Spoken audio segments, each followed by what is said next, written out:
Boa noite a todos, com muita alegria, estamos aqui novamente e que a paz do Cristo nos envolva nessa noite e nos auxilie à fixação dos ensinamentos e das reflexões dessa noite tão especial para a gente.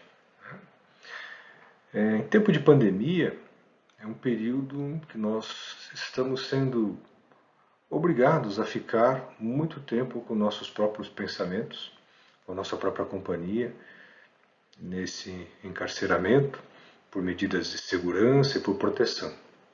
E aí vem a pergunta: como que eu posso tirar um aprendizado dessa lição que a humanidade passa e que a gente tem que passar? Porque Deus é infinitamente bom e justo, nada não acontece que não seja para o nosso aprendizado, para o nosso crescimento, mas muitas vezes nos perdemos nos pensamentos, nas reflexões, e não sabemos muito bem por onde navegar no meio de tantas informações que tem na internet, distrações, que isso nos pode até desfavorecer nesse momento de crescimento e de interiorização. A espiritualidade nos coloca que é necessário justamente fazer esse olhar para dentro, procurar dentro dos recônditos da alma estruturas emocionais e mentais para o nosso crescimento, para que essa experiência do confinamento nos traga a experiência de desenvolver habilidades emocionais e intelectuais para o nosso crescimento, enquanto espírito nessa experiência da Terra. De forma alguma é um castigo, punição, como muitos colocam, mas somos alertados pela espiritualidade que essa experiência é uma experiência de crescimento, é uma oportunidade para o ser parar de se distrair, como vinha acontecendo e ainda vem acontecendo, com essas distrações, seja na internet, de filmes, de festas, de olhar para fora de si e não olhar o que o nosso coração, a nossa alma nos chama para esse despertar da alma, que é o significado da nossa vida dentro da existência. E eu pensando num tema de preparar e trazer uma forma de trabalhar como eu tenho trabalhado nesse processo do meu crescimento, sempre existe essa oração de Francisco de Assis, que eu acho uma das mais belas, que sempre me auxiliou quando estava perdido nessas reflexões, de saber por onde começar nesse processo de crescimento, nesse processo de transformação do meu ser. Cristo é um ensinamento maravilhoso de amorosidade e de bondade, e o Poverello, o Francisco de Assis, ele nos traz nessa oração ensinamentos que, se nós colocarmos em prática todos os dias, essas frases, essas orações, reflexões, é um guia seguro que vai nos auxiliar a passar por esse momento tão tumultuado, tão ímpar na humanidade, como um mecanismo desse despertar, desse crescimento. Então, uma das orações, para mim, das mais belas e que me acompanha desde a minha adolescência, antes mesmo do Espiritismo, e que agora, sobre essa visão do Espírito Camilo, que aprofunda um pouco mais cada frase desse ensinamento nas reflexões sobre a luz do Espiritismo, ela tornou uma amplitude muito maior para o meu crescimento. E eu queria compartilhar com vocês justamente essas reflexões feitas pelo Espírito Camilo, por psicografia de Raul Teixeira, no livro Carta Magna da Paz, onde foram tiradas as orientações, as reflexões desse estudo que a gente vai compartilhar hoje. Tá? Então, na primeira frase que começa, Senhor, faze de mim um instrumento da tua paz. Isso traz de uma profundidade, porque muitas vezes nós ficamos à espera de que a paz se estabeleça no mundo. O mundo está passando por um mundo de provas e regenerações, e muitos ficamos na espera de que a paz venha de fora. A gente olha, nossa, como o mundo está agressivo, como as notícias estão agressivas, nós somos embebidos por agressividade. Há uma grande divisão no mundo das polaridades, o bem contra o mal, a esquerda contra a direita, o certo, o errado, o correto, o não correto das práticas das políticas sociais, quer dizer, há muita divisão e polarização nas coisas. E quando Francisco de Assis coloca que, Senhor, faze de mim um instrumento de tua paz, ele está se colocando numa condição de que eu me coloco à disposição para ser um instrumento da tua paz, da paz do Cristo, da paz de Deus. E quando ele coloca, isso nos leva a pensar, como é que eu tenho trabalhado com a minha pacificação? Como é que eu tenho exercitado essa minha pacificação interna? Porque eu quero a paz, mas eu tenho paz interna para compartilhar por onde eu passo? Que as minhas obras, as minhas ações, os meus pensamentos, a minha conversa levam a paz naquilo que eu coloco ou eu estou levando a discórdia? Porque se eu me coloco à disposição de ser instrumento da paz, qual que é essa paz que eu alimento interiormente? Como é que eu vivencio essa paz nas minhas atitudes, na minha conversa, na minha fala, na minha posição? Quando eu vou colocar uma ideia, quando eu vou expor algo, ou quando eu vou me dirigir a uma pessoa que está na minha convivência, qual que é a intensidade do tom da minha voz, do texto que eu escrevo, daquilo que eu publico na internet, de um comentário que eu faço? Ele é de uma forma pacífica, ou é agressivo, ou é destrutivo, ou é violento, ou é para instigar? E qual que é o sentimento que a minha palavra desperta no outro, naquele que lê, naquele que ouve, né? Na forma como eu me coloco perante as minhas questionamentos, as minhas ideias, nessas discussões sociais, nessas polarizações que aparecem pelo mundo. Então, quando o Francisco nos chama para colocar e fazer de mim um instrumento de tua paz, a reflexão que nos leva é: eu tenho paz interna? Eu tenho essa paz, eu consigo agir e ser um instrumento, aonde quer que eu passe nas relações, a começar dentro de casa, eu consigo levar essa paz das minhas ações, das minhas palavras, dos meus gestos? Porque para que eu possa ser esse instrumento da paz, eu tenho que estar em paz comigo. A minha voz, a minha fala, ela tem que levar a essa paz. E aí ele continua, ele nos coloca onde houver ódio, porque nesse instrumento da paz, ele vai pedindo nas próximas frases quais são os caminhos para que eu possa chegar a essa paz, para ser esse instrumento da paz. E ele coloca na primeira: aonde houver ódio, consente que eu semeie o amor. Ele está fazendo um pedido a Deus para que seja consentido que ele possa semear esse amor. Porque como é que eu vou semear amor se eu não sinto amor? Como é que eu vou semear essa lida dessa amorosidade, ser esse instrumento da transformação, onde há um ódio reinante, se eu vou colocar a minha ideia de uma forma agressiva, na imposição e na força, para tentar dizimar esse ódio? E muitas pessoas, elas veem o mundo e transitam pelo mundo com essa carga de ódio, de revolta em tudo que fazem, porque são marcadas pela raiva, pelo ressentimento, por experiências infelizes, por serem vítimas, que não se existe vítima no olhar das reencarnações, que todos os atos que nós desencadeamos, nós colhemos. Então hoje aquilo que nos chega como injustiça aparente, nada mais é do que formas de expressão, de resgate da experiência, de desatinos de outrora, de outras existências ou até mesmo dessa. Então, quando nós ouvimos que existe um ambiente de ódio, como que eu posso semear o amor nesse ambiente? É uma forma de pacificação das nossas ações. Porque as pessoas que são embevecidas de um olhar para a vida, que são contaminadas por esse rancor, esse ressentimento, por raiva do mundo, elas transitam pela sociedade espalhando esse sentimento e contaminando as pessoas à sua volta, com ódio, com raiva, com indignação, com belicosidade, chamando as pessoas para revolta, para rebelião, não de uma maneira construtiva na transformação de um mundo melhor, mas propagando esse olhar de ódio e contaminando as pessoas com esse olhar de ódio.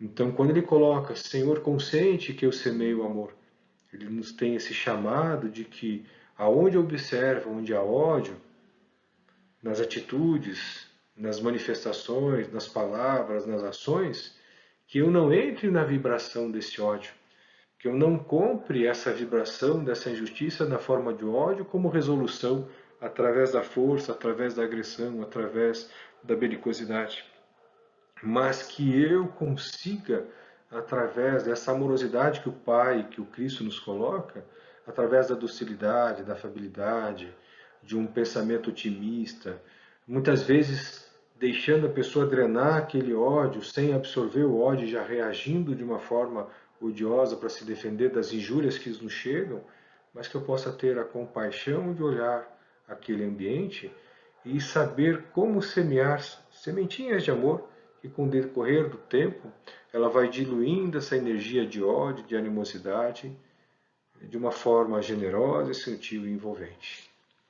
E ele prossegue: onde houver ofensa, que eu leve o perdão. Então muitos acreditam que quando nós pecamos, nós devemos pedir perdão a Deus. Mas só consegue perdoar aquele que se sente ofendido. E será que Deus, na sua generosidade, no seu amor, na sua forma de perfeição incondicional, vai se sentir ofendido pelos nossos atos, conhecendo da nossa pequenez, conhecendo da nossa inferioridade, sabendo dos nossos limites? Eles nos conhecem tão bem. Será que Deus é tão melindroso que vai se ofender a ponto de nós temos que pedir perdão a Deus? Certamente que não. Então nós, na nossa humanidade, é que nós nos ofendemos pelo nosso orgulho, pela nossa vaidade, e que não conseguimos muitas vezes perdoar. Então quando ele pede para que onde haja ofensa que eu leve perdão, é um chamado que, primeiro, como é que eu vou perdoar o outro se eu não consigo exercitar o meu auto-perdão?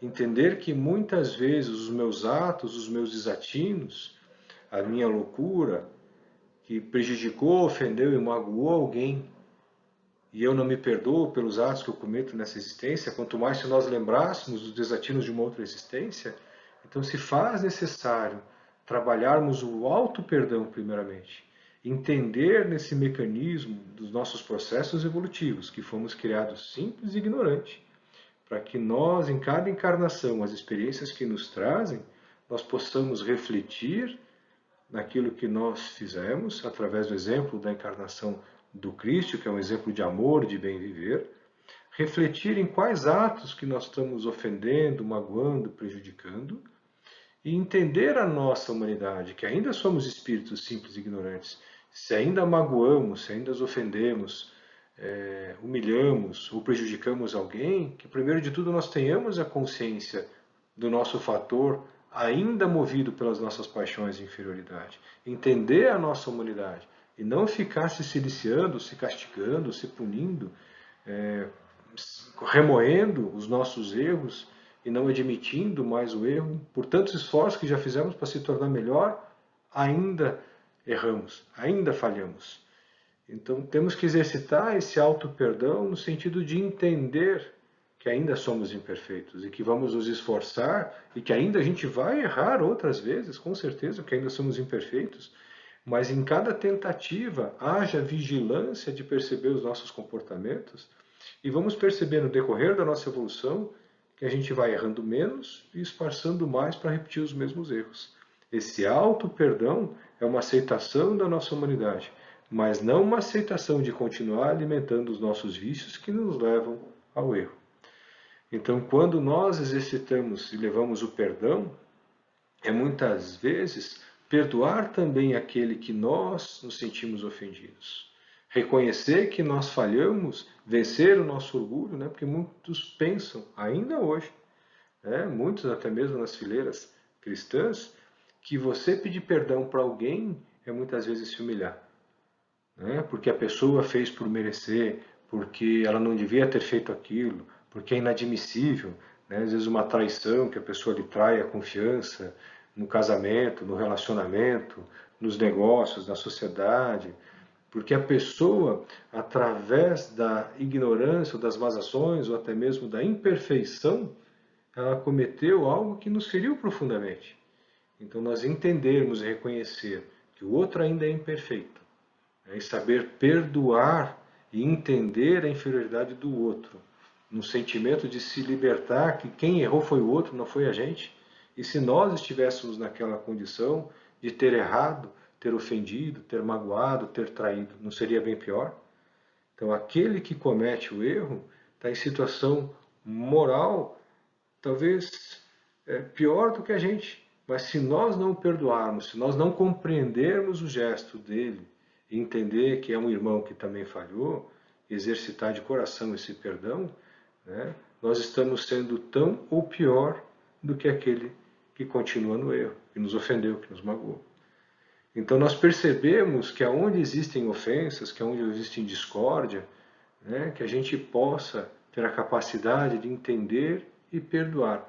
Muitas vezes nós podemos confundir o perdão como confiança plena, que alguns falam, eu perdoei, e daí é como se zerasse se a pessoa tivesse uma nova possibilidade. Emocionalmente, sim. Só que muitas vezes, se a conduta moral da pessoa ainda ela não tem a capacidade de perceber e ela pode se aproveitar novamente da gente, nós temos que perdoar, entender que ele errou. Mas nem sempre esse perdão requer confiança novamente. A pessoa vai ter que reconquistar essa confiança. Não é ficar rememorando o que a pessoa fez. Mas ser bom nem sempre é também ser bobo. Permitir com que a pessoa que tem uma deficiência moral, que nós conhecemos a fraqueza daquela pessoa, que nós vamos abrir as portas para que ela volte de novo, a gente dá a oportunidade de ela cometer o mesmo delito. É a mesma coisa que um alcoólatra. Se a gente sabe que a pessoa tem uma deficiência com a bebida, não é porque nós vamos perdoá-lo e quando ele for na nossa casa, nós vamos oferecer bebida alcoólica para brindar a nossa amizade. É você dar alimento de novo para que aquela ofensa, aquele agrado, aquele desatino volte a acontecer. Então, perdoar é você entender o gesto da imperfeição do outro ou da falha moral que nos ofendeu, que nos magoou. Por que nos ofendeu? Porque existe o nosso orgulho, existe a nossa imperícia de lidar com aquela situação que nos feriu. Então, quando exercitamos esse perdão, exercitamos essa maneira da compreensão do erro do outro. E Francisco, na sua grandiosidade dessa noção, ele vai nos chamando mais movimentos de trabalhar com essa pacificação, de ser instrumento dessa paz. Né? Onde houver discórdia, que eu leve à união. O termo da palavra diz, né, é separação, córdia, coração ou pensamento, ou união, tá? Ou inteligência. Então, quando ele coloca o termo discórdia na origem latina, é a separação dos corações, onde os corações se separam, onde os corações não estão mais unidos, que eu leve à união. Então, onde eu perceba situações onde haja essa discórdia, que eu consiga entender aquilo que separou e promover através das ações da reaproximação para que leve à união, para que haja concórdia, os corações juntos. E concordar nem sempre quer dizer que você vai aceitar o que o outro está fazendo. Hoje o que nós vemos nessas grandes partes dessas polaridades, que é uma discórdia, uma briga muito grande entre as pessoas por contrariedade de pensamento, leva as pessoas a se agredirem, simplesmente porque elas discordam de um determinado momento. Então, discordar de um pensamento não quer levar a que a gente vai ter a discórdia das ações e dos sentimentos que nós temos com a pessoa. Não é porque ela pensa diferente com a gente, que ela discorda de um determinado assunto, em que aquele indivíduo ele passa a não ter valor mais nenhum, porque ele pensa diferente.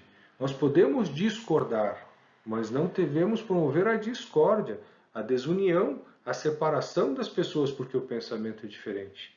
Se ela acredita ou pensa de outra forma, eu tenho que respeitar o que ela pensa. Não necessariamente eu preciso concordar com ela. Eu posso discordar dela, mas não discordar da discórdia, da briga, da separação por causa daquele pensamento. Então, essa reflexão do pensamento, tentar entender e levar o esclarecimento e tentar compreender que o pensamento do outro difere do meu, mas aquele ser humano é meu irmão. Nós vemos muito em questões recentes, por questões políticas principalmente, famílias brigando, né? Pai não falando com o filho, irmãos não conversando, né? Porque simplesmente discordam de determinados assuntos políticos do que um pensa e o outro pensa. Então, o pensar diferente anula toda a amorosidade, toda a caminhada em conjunto, toda a união de uma família porque pensam politicamente ou por outras questões diferentes. A pessoa deixa de ter todo um passado de amorosidade, de convivência e de valores nobres de companheirismo, simplesmente porque tem um pensamento diferente do meu.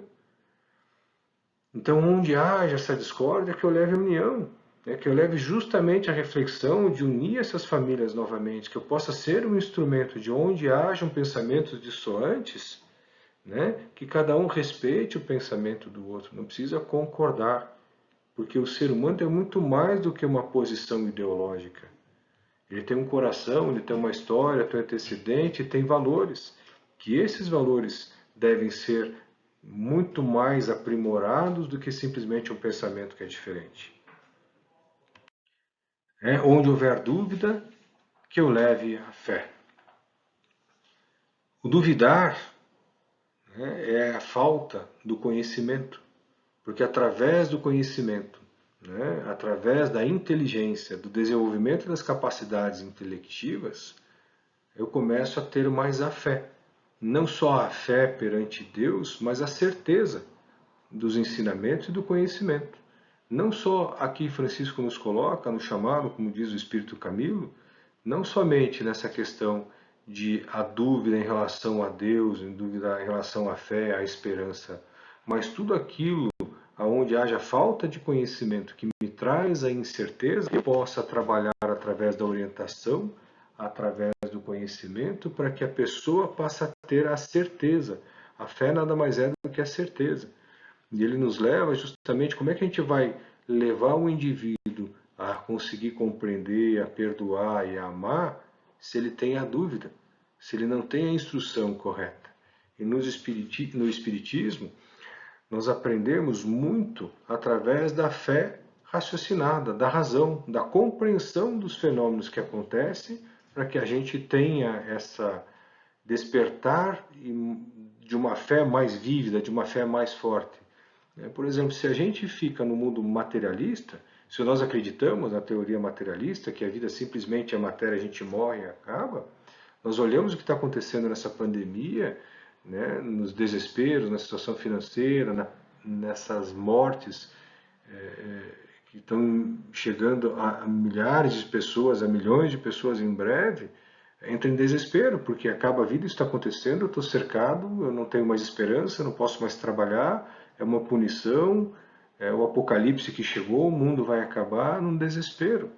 E quando nós começamos a esclarecer, né, que esse processo todo dessa pandemia, né, não foi invenção de um povo, não foi a disseminação, não foi a arma biológica, nós sabemos que antes da nossa encarnação estava previsto passarmos por essa experiência como desenvolvimento da nossa humanidade, que promovessem os povos a se unirem mais, que promovessem as pessoas a se auxiliarem nas dificuldades econômicas da compreensão. Então, quando nós usamos uma fé raciocinada, nós estudamos, entendemos os mecanismos, as leis que estão envolvidas, né? A lei de destruição, a lei da reencarnação, a lei da procriação, né? A lei do desenvolvimento, nós começamos a entender melhor e ter a certeza que existe um Deus por trás dessa orquestra, nos impulsionando num processo de desenvolvimento e crescimento da humanidade. Todas as experiências que estamos passando, elas são experiências que estão nos levando a um processo de desenvolvimento, a exercitar mais a paciência, a tolerância, de se descomprometer com os processos das nossas ilusões, do materialismo, da ambição, de querer se distrair o tempo inteiro e não enxergar qual é a finalidade da nossa existência. Então, quando nós temos as dúvidas que nos assolam, começa a vir o desespero, que é a questão seguinte que Francisco nos chama. Então, cabe a nós levar o esclarecimento, né? Levar as reflexões e não a aceitação daquilo que nos colocam, procurar as verdades em busca daquilo que nos leve cada vez mais a entender a ação e a amorosidade de Deus no processo reencarnatório que nos leva ao desenvolvimento emocional e intelectual mediante as dificuldades que aparecem. E Francisco continua nesse pedido, nessa rogativa de sermos instrumentos da paz. Aonde houver erro, que eu leve a verdade. Então ele reitera, né, a questão que nós estamos trabalhando, é justamente que esse erro é o fato do desconhecer como fazer correto, do desconhecer a forma de bem proceder. O erro nada mais é do que a ignorância, o desconhecimento. Porque a partir do momento em que eu estou errando, o erro ele é um mecanismo muito grande do aprendizado. Quem trabalha com a educação sabe que se não há erro, não há aprendizado. Porque quando você erra, você revê, você verifica a forma correta de executar e há o aprendizado. E esse erro é um mecanismo do nosso desenvolvimento. Nós somos imperfeitos, nós estamos em processo evolutivo do nosso crescimento para chegar à perfeição relativa. Então, quando nós percebemos onde há o erro e que nós buscamos levar a verdade, quer dizer, a forma correta de fazer, a forma correta de pensar, de entender todos os mecanismos que estão envolvidos nesse erro, eu vou levando a verdade. E através da verdade, do conhecimento, vai ampliando a minha fé, vai diminuindo a minha revolta, vai diminuindo o meu senso de injustiça. Eu vou entendendo o mecanismo de Deus agindo nas pequenas coisas na transformação do meu ser. E ele continua: aonde houver desespero, que eu leve a esperança.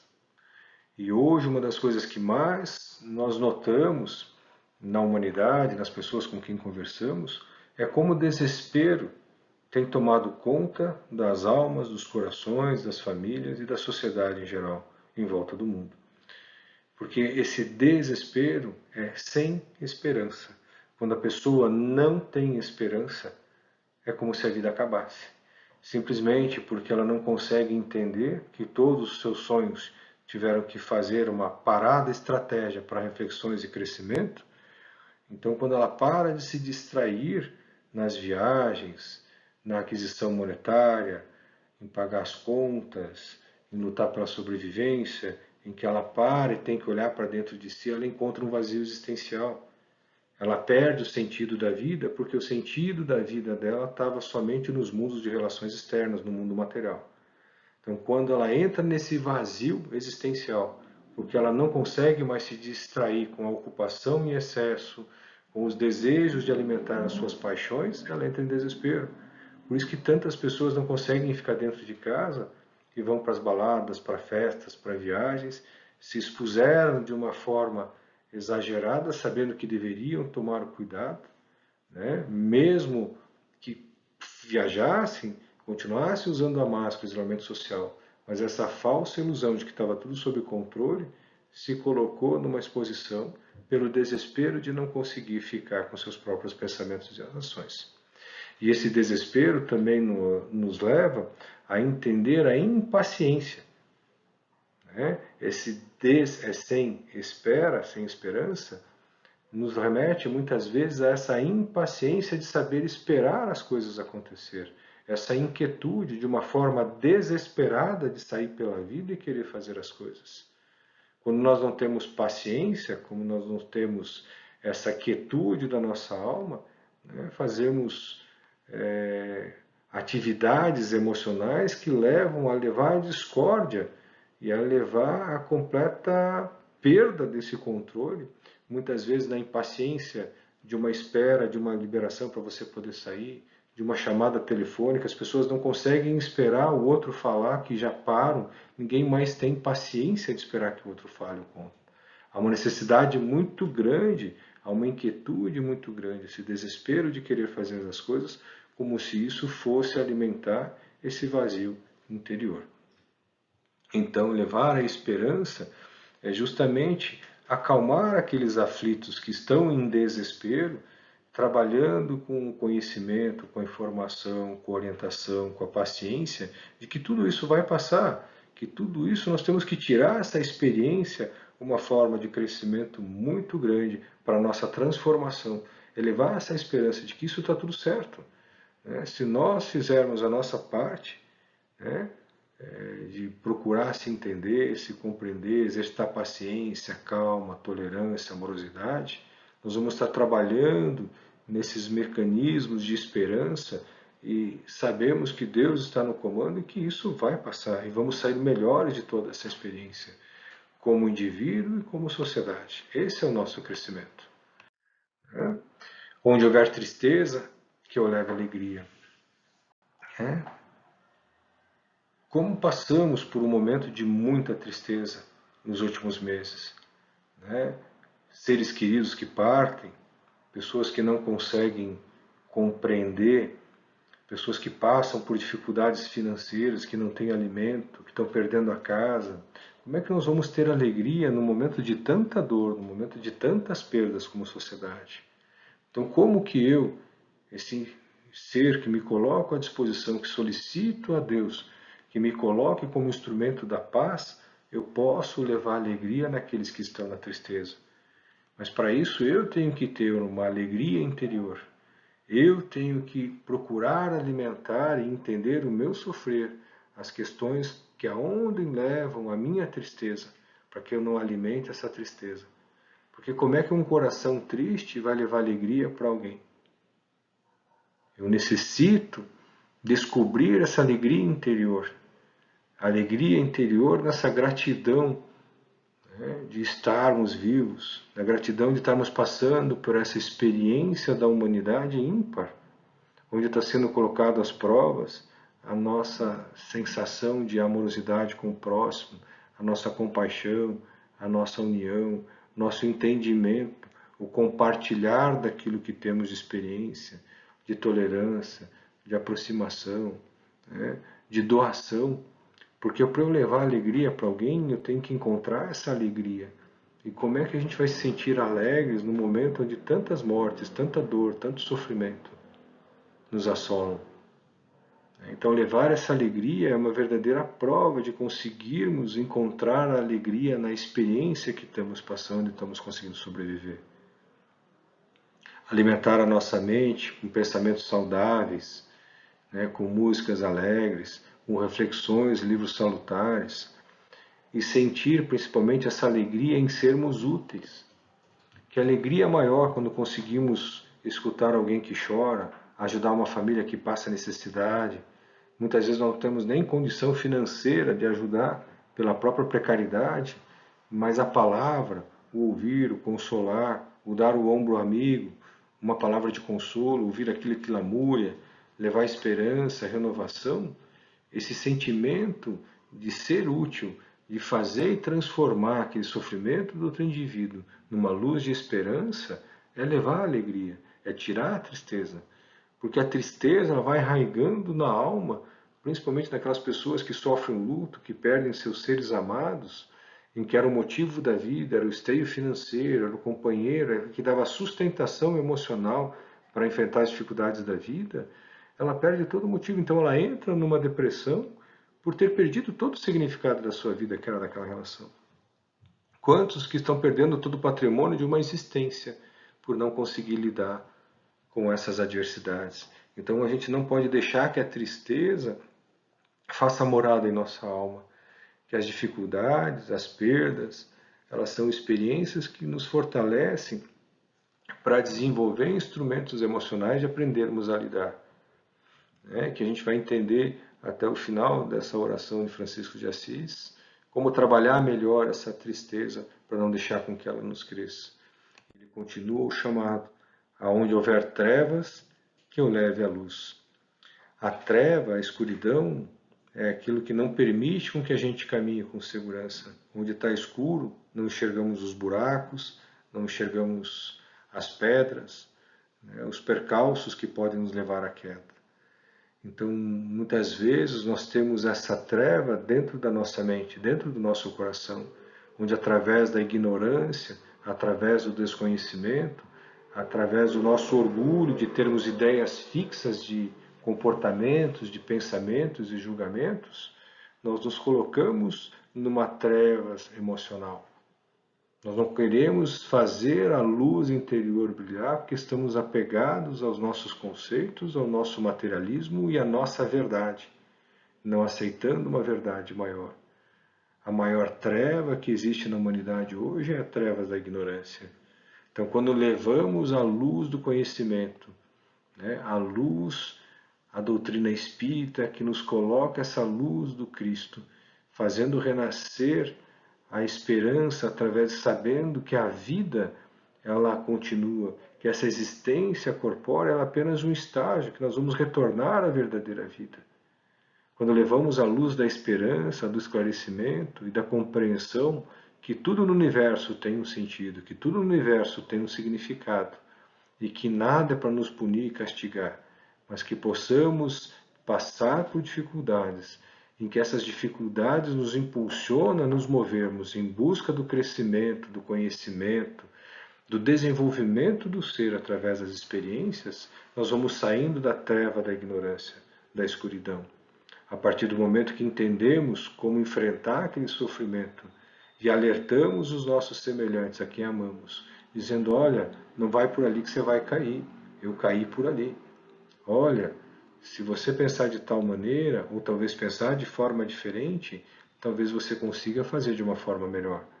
Falando com amorosidade, com esclarecimento, com a razão e com o domínio, quando nós nos tornamos um exercício da nossa luz interior, iluminando a nossa alma com a clareza, com a amorosidade, com a fé, com a esperança, como Francisco vem pedindo, nós vamos trabalhando nessa luz interior para iluminar o caminho daqueles que nos cercam. Senhor, fazei que eu procure mais consolar que ser consolado.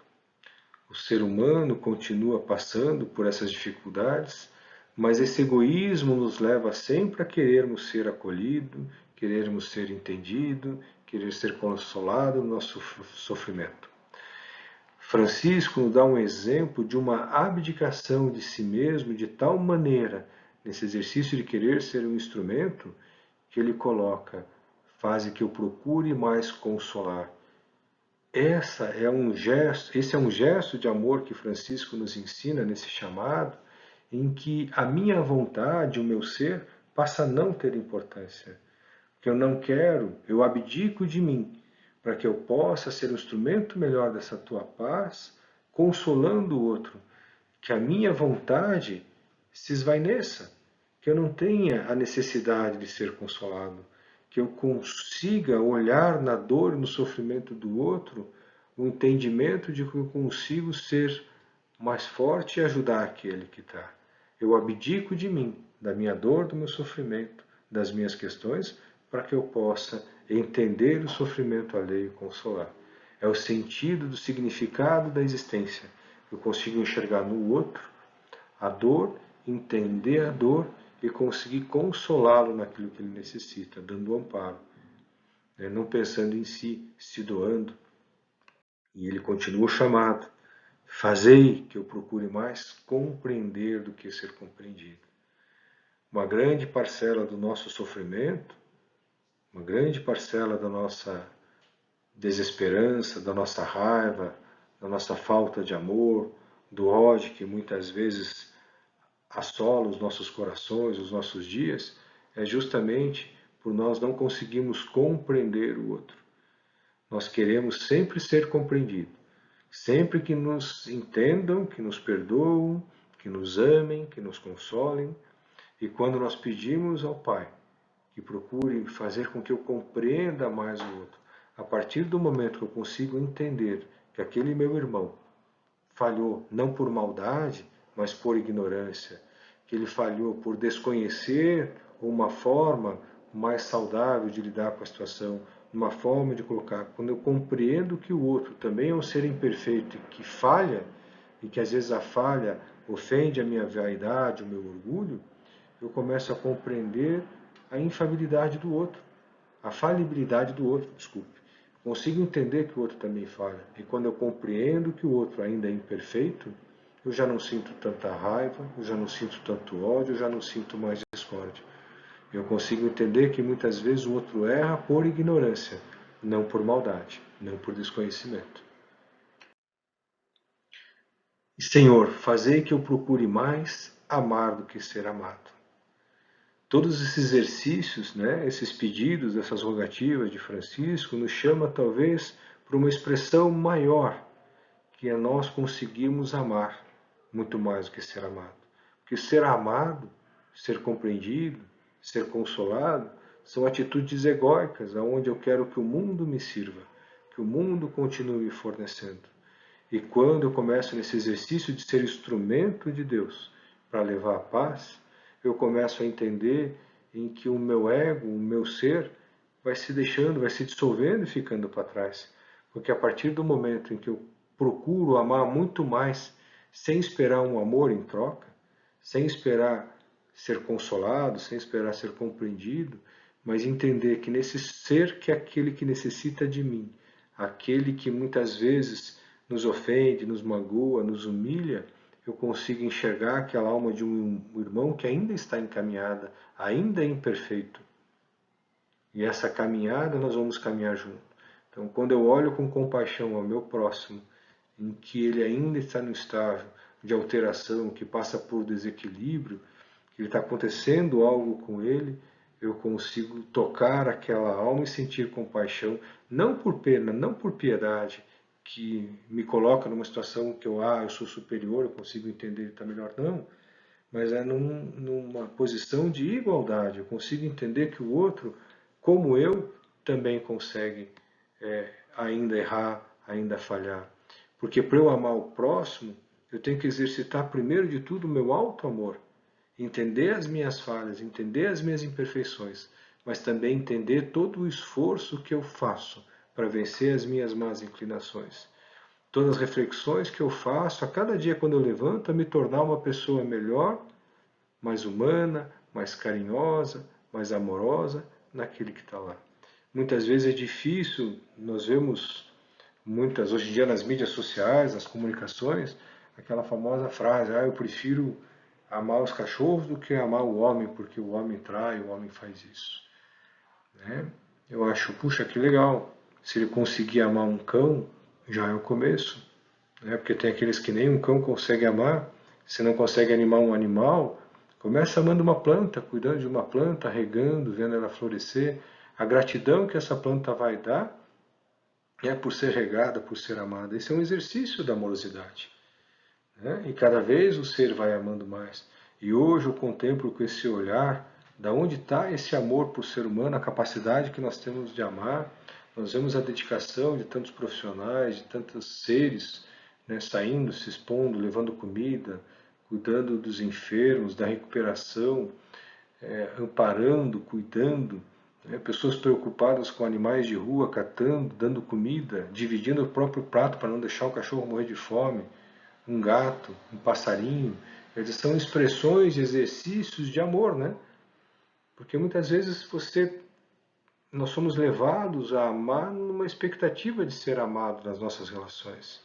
E quantas vezes ouvimos as pessoas dizer, eu fiz tanto e o indivíduo não fez, porque você ficou na espera de uma retribuição de um gesto. E esse amor que Francisco solicita a Deus, que eu procure amar mais do que ser amado, é que eu tenha capacidade de amar e não ficar esperando ser amado. Que eu consiga exercitar um olhar de compaixão ao outro e amar e não ter mais a necessidade de ser amado e ficar à espera. O meu ego já não necessita disso. Eu vou me desprendendo do meu ego. Eu vou me amando e agradecendo a minha vida, o meu corpo, a minha criação, a minha experiência nessa existência terrestre, para que eu possa, dentro das minhas limitações, desenvolver habilidades do meu melhoramento, amando e compreendendo o próximo de uma forma de compaixão, de uma forma de que eu consiga entender a imperfeição do outro. E cada vez que eu olho o humano, que eu olho aquele indivíduo cheio de falhas, eu consiga sentir carinho, compaixão e entender, irmão, estamos na caminhada junto. Eu também sou imperfeito, eu também falho, eu também erro, mas eu te amo mesmo assim. Né? É muito linda essa forma de amor que ele pede, né? Continuar amando naquilo que nós conseguimos amar, porque ninguém dá aquilo que não tem para dar. E esse é o chamado dele, né? Pois é dando que se recebe. E não é essa troca que muitas vezes algumas correntes filosóficas colocam numa interpretação de que eu vou dar o dízimo, eu vou dar dinheiro e eu vou receber dinheiro. Não. Esse dando é o efeito do espelho. Quando nós sorrimos para o espelho sorri para a gente. Então, se você sorrir para uma pessoa, a pessoa não vai rosnar para você. Se você sorrir com amorosidade, ela vai retribuir com você com amorosidade. E se ela não retribuir, você ofereceu o amor, você ofereceu o sorriso, você ofereceu um gesto, você estendeu a mão. Você tem a capacidade de perceber que o outro é um ser que sofre. E se o outro não quiser receber, você vai continuar oferecendo e dando. Então, esse dar é dar a tua capacidade, dar teu tempo, dar teu amor, dar teu carinho. Isso faz com que o outro receba e você se sente bem pelo bem que você faz. É perdoando que se é perdoado. Novamente, não é que você vai perdoar o outro para que Deus te perdoe. A partir do momento em que você perdoa, você se livra do teu ego, da necessidade de que você consegue exercitar o auto-perdão. Você, quando perdoa, você está entendendo, exercitando esse amor de conhecer as imperfeições do outro. Você entende a humanidade do outro, entendendo as suas próximas. Quando você deixa de ser crítico o tempo inteiro do outro, você passa a ser mais crítico de você no sentido de querer o teu melhoramento, para que você não erre e aprenda com os erros dos outros a evitar que a gente continue errando. Então, quando olhamos e conseguimos perdoar e entender a falibilidade do outro, nós conseguimos entender a nossa humanidade, a nossa falência, e ser mais generosos conosco, nos dando mais oportunidade de tentarmos fazer melhor da próxima vez. E é morrendo que nascemos para a vida eterna. E esse morrer não é o morrer só da carne, porque nós não morremos. Quando nós vemos o chamado de que essa morte ela não existe, é só a perda de um corpo físico, nós fomos criados para a eternidade, nós vivemos já a vida eterna.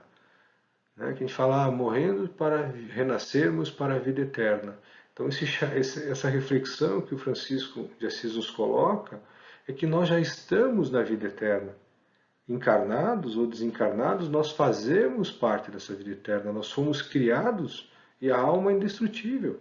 O que morre é a morte do corpo físico, mas nessa reflexão que Francisco nos coloca, ele nos coloca justamente em que nós vivemos nesse processo de, passou o slide a mais ali, mas que morremos para a vida eterna, não é a morte do corpo físico, mas é a morte das nossas paixões, a morte das nossas imperfeições morais. Então, quando morre em nós essas paixões, essa animalidade, esse egoísmo, a vaidade, o orgulho, quando isso morre dentro de nós, nós estamos conseguindo entender essa vivência eterna. Nós vamos retornar à pátria espiritual sem os fardos das nossas paixões e das nossas imperfeições que nos atrasam em rumo à perfeição e luminosidade relativa. Então, esse chamado de que, quando nós morrermos, é quando nós conseguirmos vencer as nossas imperfeições, nós vamos conseguir exercitar e entender essa vida daquilo que nos espera. E quando eu coloco todos os dias essa oração de Francisco, da hora que eu levanto, a hora que eu coloco, em todas as minhas ações, num momento como esse, de dor, de sofrimento, de isolamento, eu paro de me angustiar, eu paro de me revoltar e não entender. O que eu posso fazer para que o mundo se torne melhor? Eu me tornando uma pessoa melhor. Como é que eu posso me tornar uma pessoa melhor? Colocando esses ensinamentos que Francisco de Assis, nesse canto maravilhoso, consegue resumir numa oração, num processo de crescimento, de autodesenvolvimento que nos leva ao Pai. Quando lemos essa oração, quando refletimos com ela, nós conseguimos sentir o toque de Deus em nossas almas, em nosso coração, renovando a esperança, renovando a amorosidade, renovando dias melhores, porque eu me coloco na proposta de a cada dia eu ser esse um instrumento. Eu não estou querendo ser o instrumento, como o Francisco coloca, né? Ele coloca como eu quero ser um instrumento. Então, quando eu passo a ser esse um instrumento de Deus na Terra, me tornando um ser melhor, tentando me melhorar e vencer as minhas imperfeições, eu vou vendo no mundo esse mundo melhor através de eu me tornar um ser melhor. Eu vou ser no mundo aquele mundo que eu espero que um dia eu encontre. Então, que essas reflexões desse amor desse ser, Francisco de Assis, toquem os nossos corações. Que essas reflexões nos auxiliem ao despertar em nós a necessidade urgente das nossas mudanças para conseguirmos ser esse instrumento de paz que a Terra tanto almeja e tanto aguarda. A todos, muita paz, muito obrigado, e que essas reflexões toquem aos corações de todos a cada dia. Nos colocamos a proposta de refletir sobre essas orações e colocar em prática todas as horas dos nossos dias, até o nosso retorno à pátria espiritual. Tá? Muito obrigado a todos, que todos tenham muita paz e que o amor dos Cristo e desse exemplo de Francisco de Assis nos acompanhe em todos os dias da nossa jornada. Tá? A todos muito obrigado, muita paz e uma ótima noite.